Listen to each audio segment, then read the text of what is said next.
Halo guys, Assalamualaikum warahmatullahi wabarakatuh. Selamat datang kembali di channel Tasawuf Center, tempat di mana kita bersama-sama menjelajah keindahan spiritualitas dan kedamaian jiwa.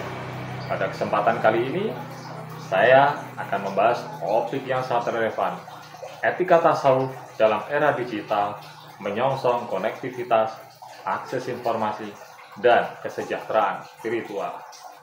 Teman-teman mahasiswa semuanya, di tengah perkembangan teknologi, kita dihadapkan pada tantangan untuk menjaga nilai-nilai tasawuf dalam interaksi digital kita.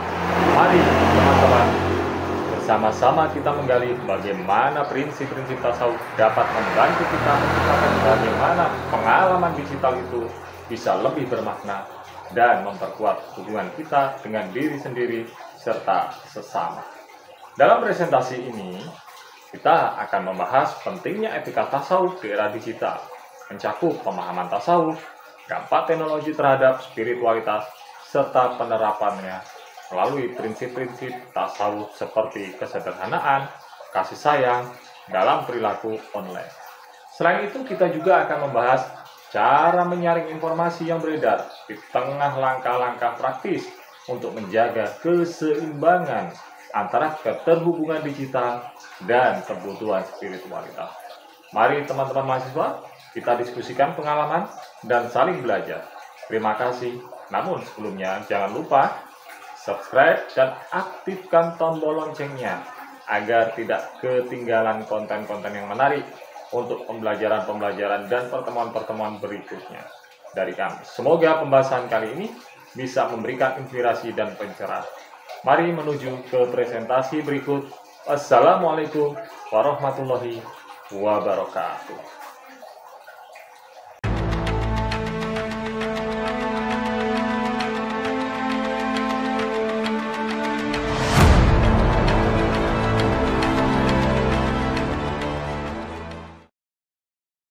Halo guys, Assalamualaikum warahmatullahi wabarakatuh. Alhamdulillah wa ni'matillah wa syukurillah. La haula wa la quwata illa billah ala nabiyya ba'dah.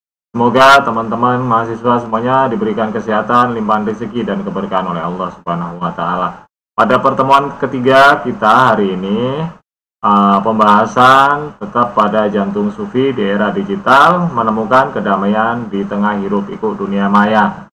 Tema induk tetap kita kaji ya, tema induk tetap kita kaji sebagai pohon ilmu.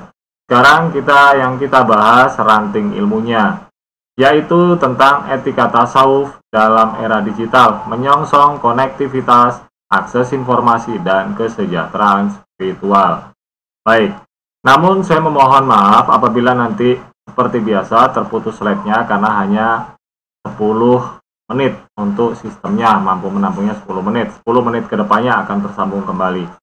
Baik, kita langsung saja masuk kepada presentasi. Sebelumnya mohon diperhatikan. Oke. Ya, etika tasawuf dalam era digital, menyongsong konektivitas, akses informasi, dan kesejahteraan spiritual. Jembatan antara spiritual dan teknologi. Ya, selamat datang teman-teman mahasiswa semuanya. Di slide ini akan membahas bagaimana prinsip-prinsip moral dalam tasawuf dapat diterapkan dalam konteks teknologi modern.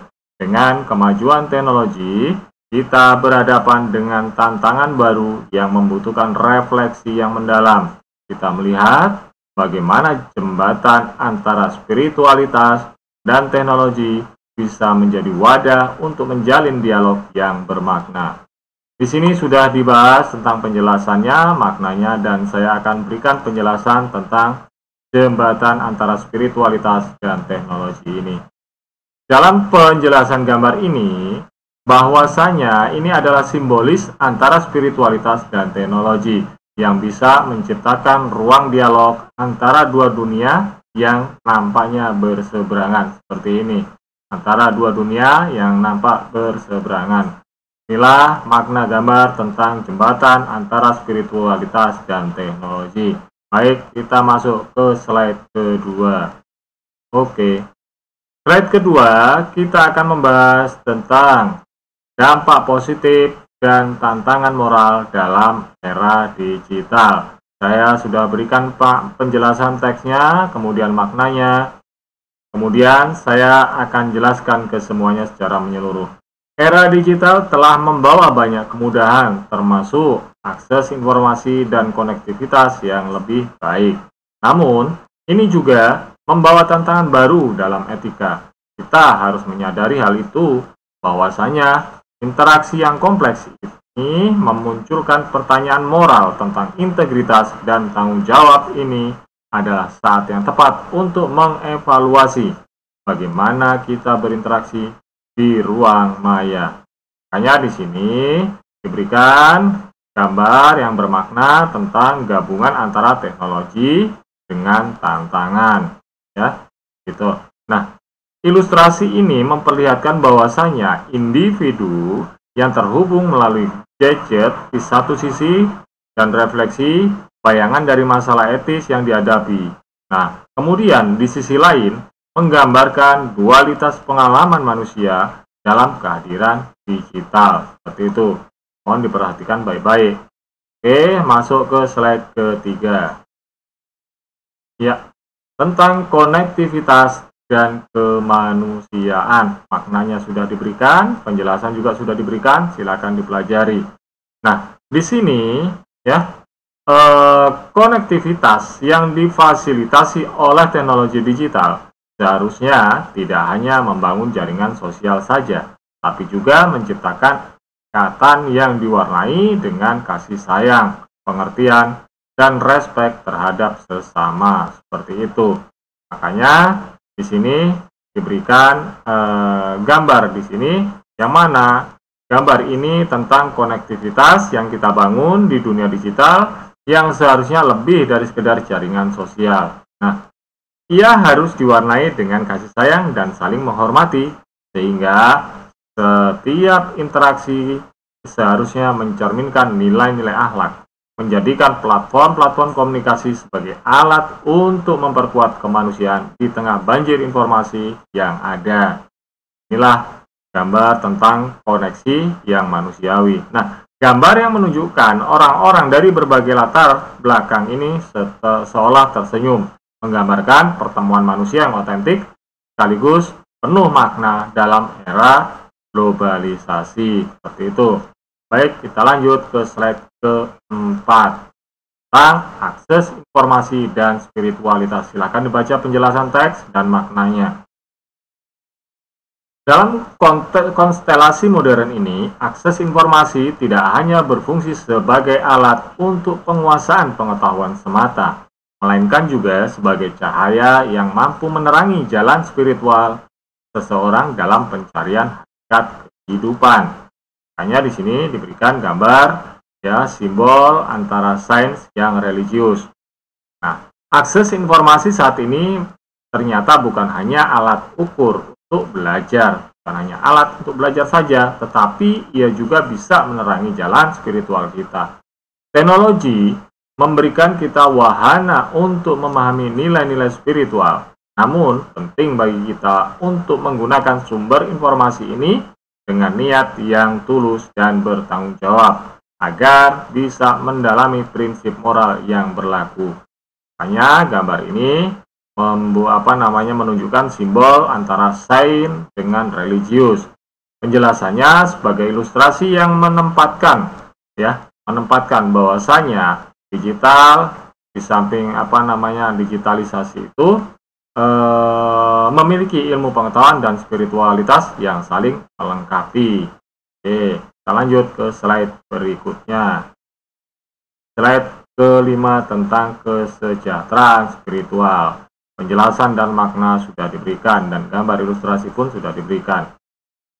Nah, di sini bahwasanya dalam upaya menelusuri kesejahteraan spiritual, ya maksudnya dari penjelasan dan makna ini, bahwasanya upaya menelusuri kesejahteraan spiritual, praktik tasawuf muncul sebagai sebuah jalan untuk menemukan ketenangan dalam hiruk-pikuk kehidupan digital yang seringkali mengguncang jiwa.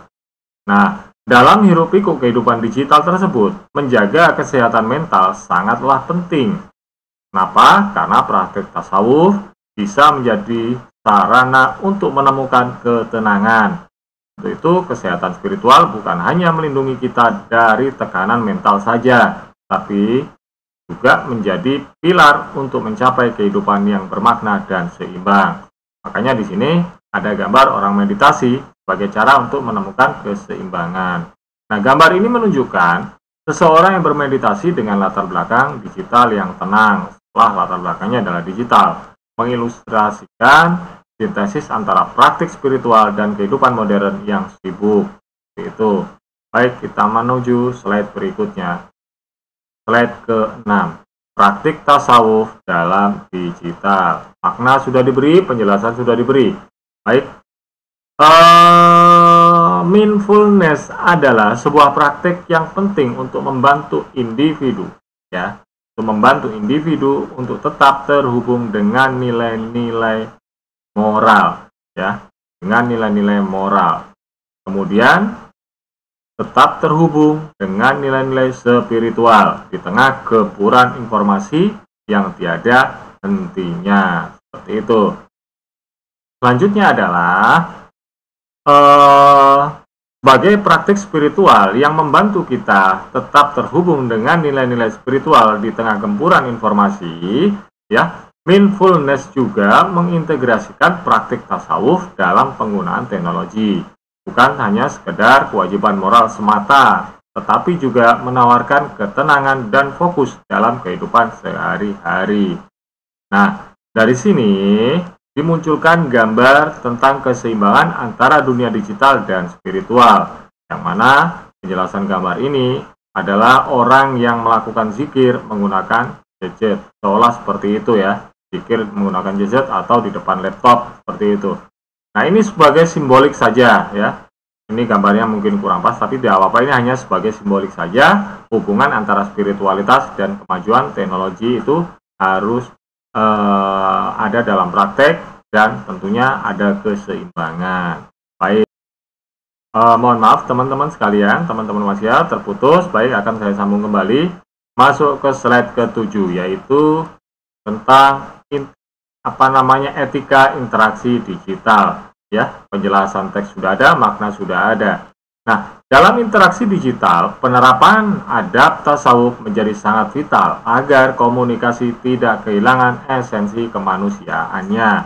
Makanya di sini adab dalam komunikasi di ruang maya itu sangat penting agar interaksi kita tetap bermakna. Nah, setiap kata dan tindakan yang kita lakukan seharusnya mencerminkan kebaikan. Nah, ini membantu menciptakan lingkungan yang mendukung dan integritas yang lebih tinggi bagi individu di dunia digital.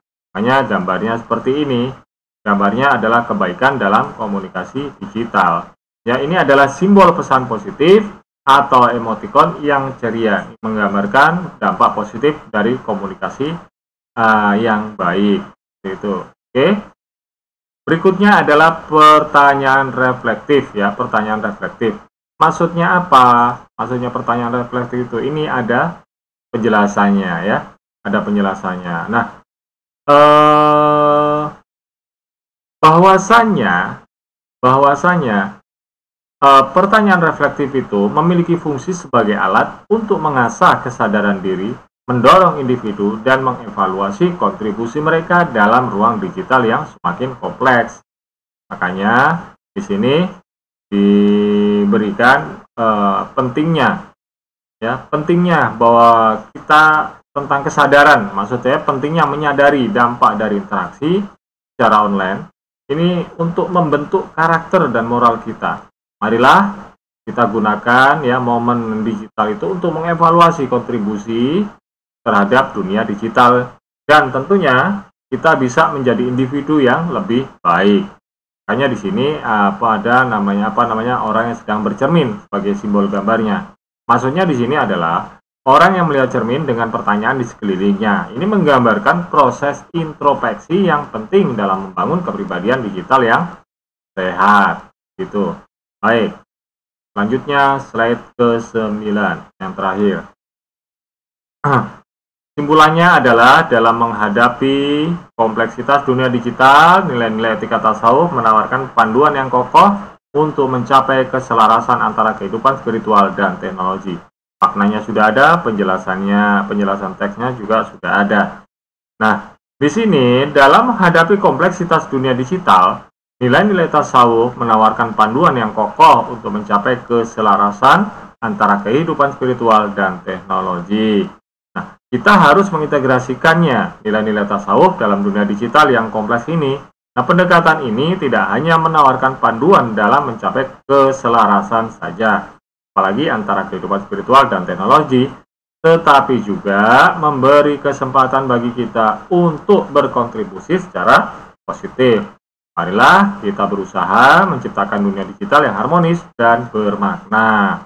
Sehingga di sini diberikan gambarnya, ya, gambar ilustrasinya adalah jembatan menuju integrasi, menuju perubahan. Nah, gambar jembatan ini menghubungkan dunia digital dan spiritualitas yang melambangkan perjalanan menuju keselarasan antara teknologi dan nilai-nilai kehidupan yang lebih tinggi.